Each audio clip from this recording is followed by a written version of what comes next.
Welcome back to AmNowTech again. In today's video, I'm going to show you how to stop your real-time protection. And the reason in stopping the real-time protection is that at times when you try installing certain softwares, the firewall keeps blocking them. And in order to install them onto your PC, you have to turn off real-time protection. Without further delay, let's get started to seeing how to do this. So first, you just go into your settings, click on the start and go into your settings.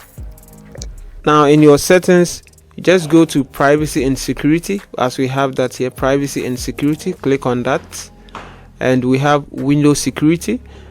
Now there are different options in the Windows security, so we have virus and threat protection, account, firewall, but our focus is on virus and threat protection. So click on that.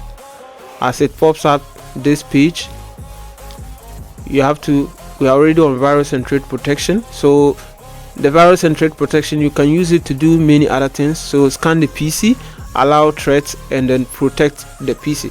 So just click on, as we have virus and threat protection, so click on manage settings. Now we have the real-time protection, cloud protection, automatic submission, but our focus is on real-time protection. So click on that to turn it off, and then just this pop-up that comes, you just have to click on yes in order for you to turn it off.